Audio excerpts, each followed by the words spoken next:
Hello, good people. I am thrilled to bring you this interview with Bethel Mahoney. Bethel is a DJ and a creative who mixes and matches songs that really sound amazing together. And I'm so glad that Instagram showed me her profile because that was how I found it. I was like scrolling and they would keep showing me your videos, and your smile is beautiful. It's like you'd always have a big smile and you're like standing there with your mixer and you're like, and I was like, I have to talk to Bethel. So I am so thrilled that you made time for us today and would love to sort of jump in and learn more about the work and what you're doing. So tell us a little bit about yourself, Bethel. All right. So my name is Bethel Mahoney. I'm 26 and I make mashups. And now I'm a DJ. That's a new thing we've added to our resume. I grew up in Alexandria, Virginia. So I'm from like the DC Nova area. I went to college. I actually got my bachelor's in music. So it's kind of cool. On the side, I'm doing this.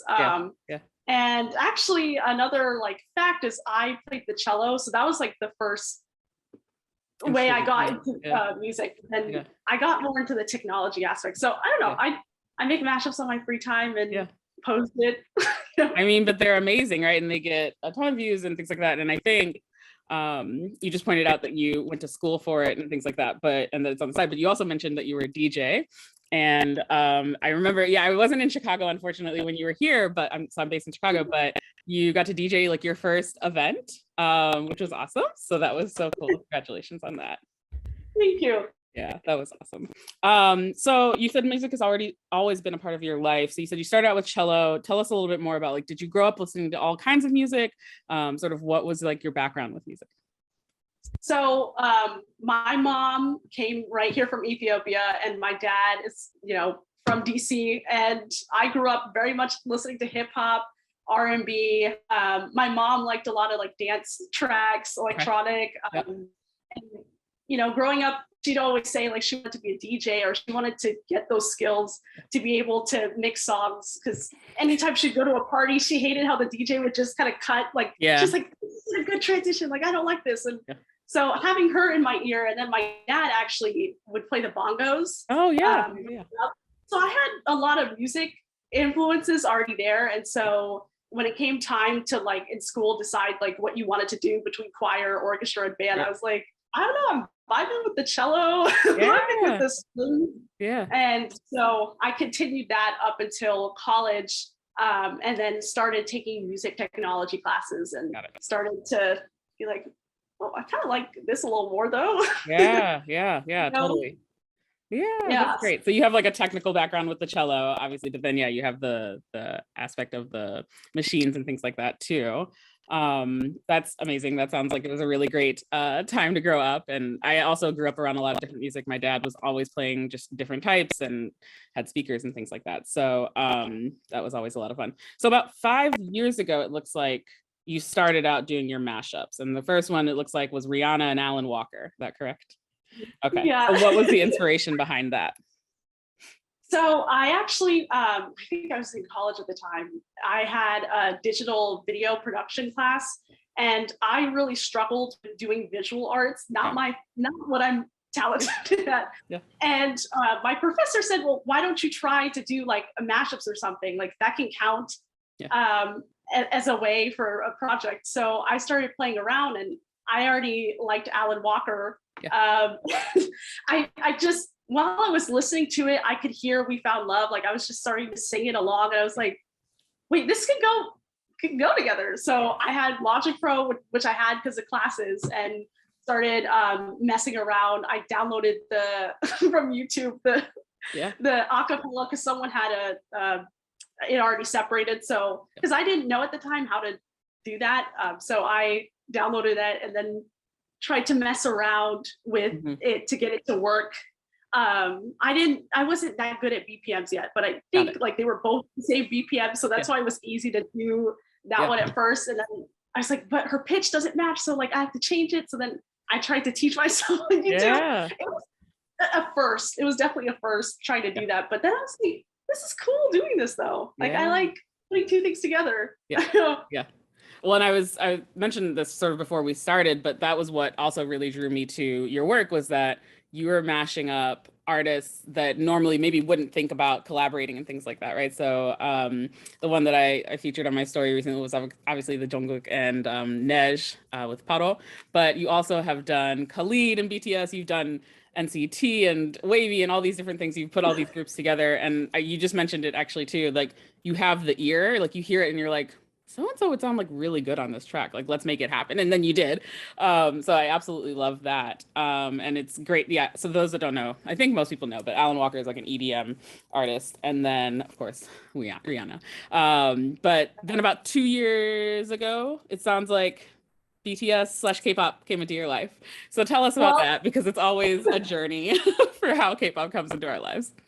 Yeah. Yeah. So actually in 2018, that was when I got into BTS. Yep. Fake Love, that era. Yep. Okay. I don't know what resonated me with Fake Love, but that did something. And then I had a really hard couple of months after. So like I heard Fake Love, I was like, cool, this is nice, but you know how some fans like go down the deep dive of learning about the members. I wasn't there yet. Okay. Yeah. So my mom died, and so I was not in a good place, and I started going on YouTube, and you know how it will show you like, oh, remember you watched this.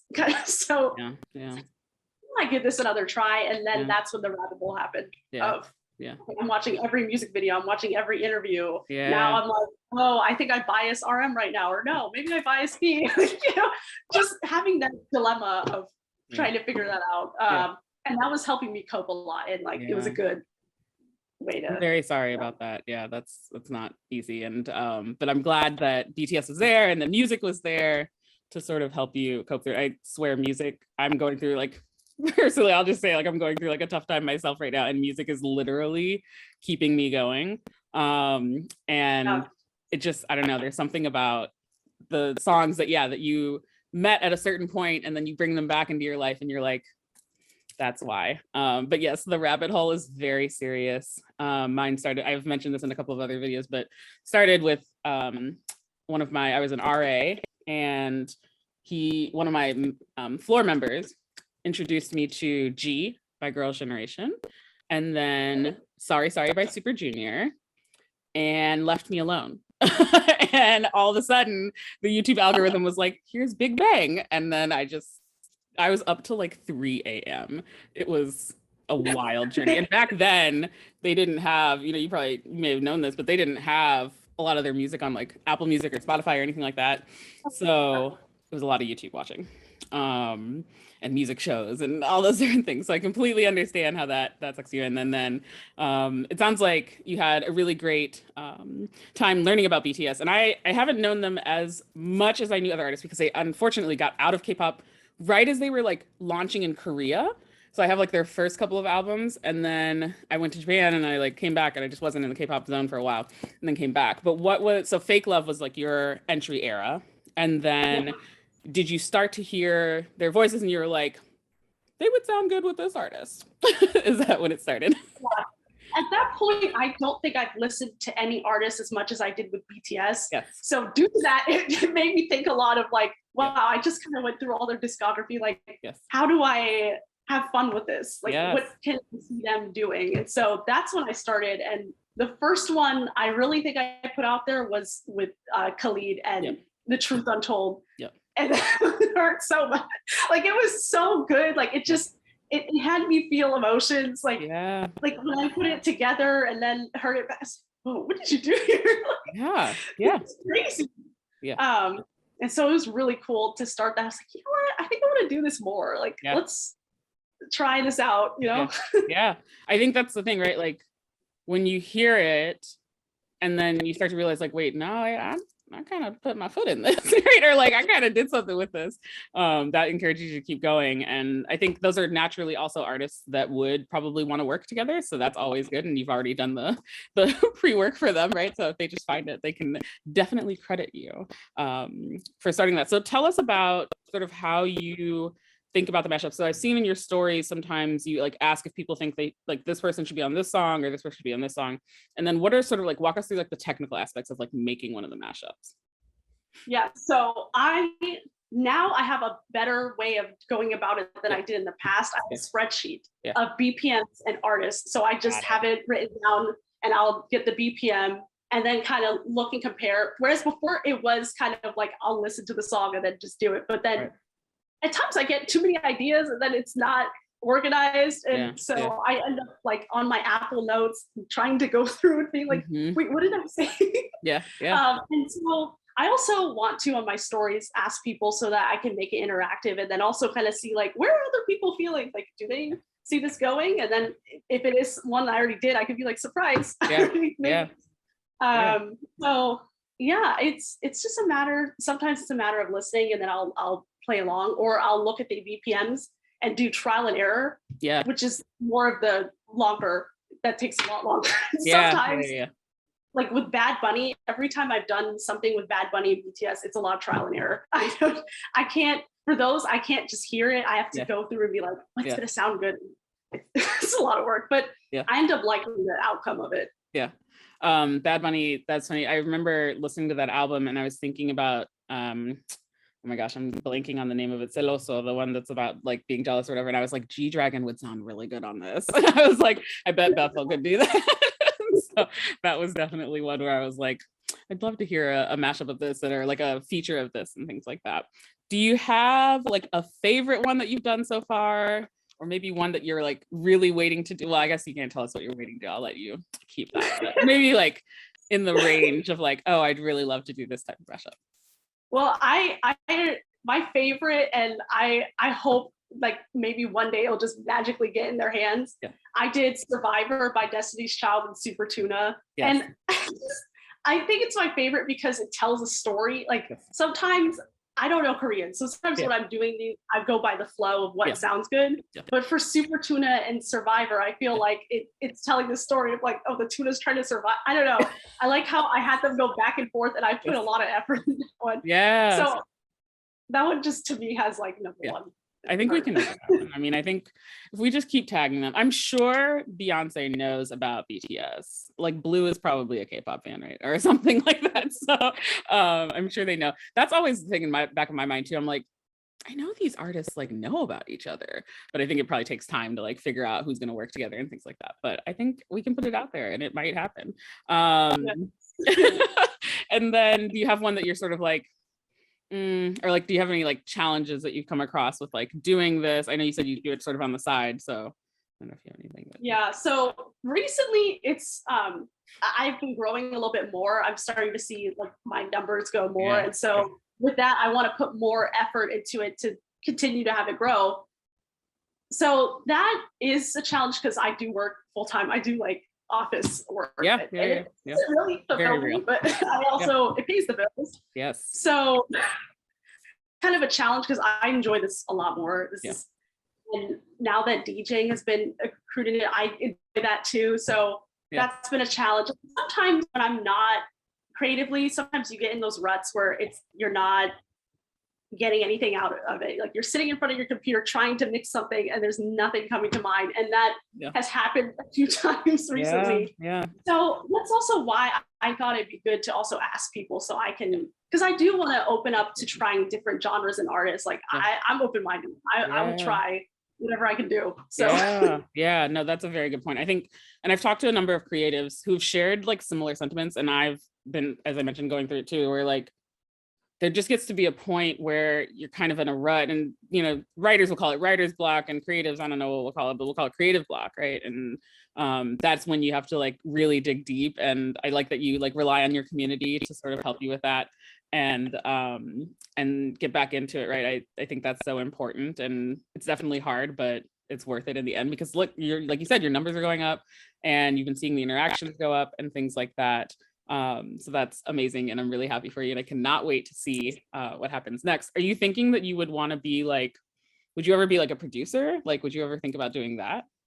I would love to be a producer. It's just, I would love that so much. I haven't made, I did in college. I made more like beats and stuff in college, but I'm not as confident with sharing those yet. I'm hoping that I will get to a point where I could be like, oh, this is, if you like what I do with mashups, then just wait until I actually like produce something. So I'm working on that. Right now, I've mainly been doing like mixes, and that's been fulfilling me and bringing joy, like doing it. but I would love to be a producer. Yeah. Yeah, that would be great. I was just thinking, I was like, you have the technical background, you have like all of the tools and things like that. You could definitely get into production. And then I wonder, like, how's the DJing? Like, okay, so you had your first gig here in Chicago. When was it? Was during not what was it during? Was it when BTS was here? No. Lollapalooza. Lollapalooza was when, yes, it was when J-Hope was here. That's right. Yeah. So yeah, how was that? That was so good. I really felt fulfilled in doing, like, in DJing. Yeah. I worked so hard on making a set list. I wanted to incorporate mashups because that's what I'm known for. So I wanted to make longer, like full versions of these mashups, and seeing like people interact with it was really cool. And it also was a learning experience for me too, to know, like, okay, for future gigs, we're gonna know how to like keep the vibe going or whatnot. So it's a really cool first gig, honestly, to be like, go to Chicago, like for a BTS related event. Do that. So it was really cool. That's awesome. I was sad that I wasn't here. I was out traveling and things like that. I was also sad because I saw like J-Hope posted, like, he was like, I don't know what to do in Chicago. And I was like, how did no one make sure that J-Hope knew what to do in my city? That was definitely like, I wanted to DM him and be like, sir, we need to talk about what you should be doing here. But what did you think about his performance? Oh my gosh, incredible. I don't know where Jay came from, but when you said it was Jay, I mean, it was incredible to see. I was, guessing with like what songs he would perform. Seeing Hang Sung perform live was really cool. I wasn't at the festival when it happened, but I did get to watch it back, and just seeing the crowd, like how they were interacting, and seeing him and seeing Chicken Noodle Soup, like that was really cool too. Yeah. And like right, Becky came out to perform it with him. I didn't get to watch it yet, but I heard from so many people that it was so amazing. And I think what I love, and you probably understand this too, right, about music, is how it brings people together, right? And so you're just able to see all of these people who came in. And I think there was another headliner that night, and some folks were just like, you know what, I kind of want to go see J-Hope. And they started posting on it, like TikTok and Instagram, about like, that was actually a really good decision. Like, I'm really glad I did that, right? And he probably gained like a bunch of new fans who maybe didn't think that they would be into that genre. And I think it's hard because sometimes K-pop artists get labeled as like strictly K-pop if they're singing in Korean, but there's K-hip hop, there's K-R&B, there's like all these different aspects of it. And I, hope that he's able to continue to break through the mold and really succeed with that. But that was, a really great experience to have him come to Chicago. And then I know Tomorrow by Together was also here, so it was great to have like that representation at Lolla.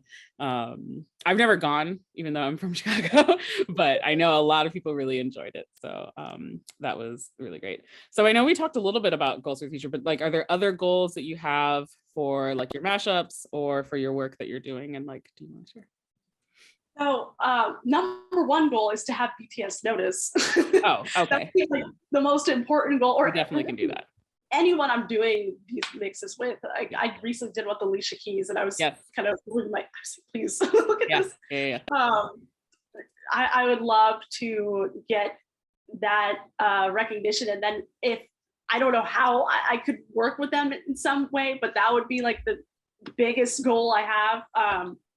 As far as other goals, like DJing, I really enjoy doing it. I want to be booked, just like have gigs to go to, and like continue to get more people to see like what I'm doing with these mashups, because I have gotten people who have said to me like, oh, now I want to like get into BTS because I did one with Genuine, and my family, like, they are not in tune with this K-pop stuff, but they really liked Jungkook's voice in that, and they wanted to learn a little bit more. So I also want to do that to get more people into it, because there's a reason that they have as many fans as they do. There's talent there, and I just want to keep trying new genres and stuff and seeing like what's possible, and like definitely get them to notice. But we'll see. Yes, I fully believe in putting it out there. And I'm not gonna lie, like I feel like this is my second season. So I feel like a lot of the people that have been on my first season have gone on to do what they said they were gonna do. So we're gonna put it out there that BTS is gonna notice and that they are gonna ask you to come work with them in Korea or wherever they are. And that will happen. And definitely more DJ gigs for you. Hope you come back to Chicago and that we can meet. And I'd love to go to your show when you're here. And just I wish you all of the success with this, because I just am so behind this type of cross-cultural like communication, and like music is bringing people together and things like that. So I absolutely love what you're doing, and I'm so grateful that you made time to speak with me today. Thank you for having me. This went a lot. Of course. 'Cause you've been so comfortable. I'm out of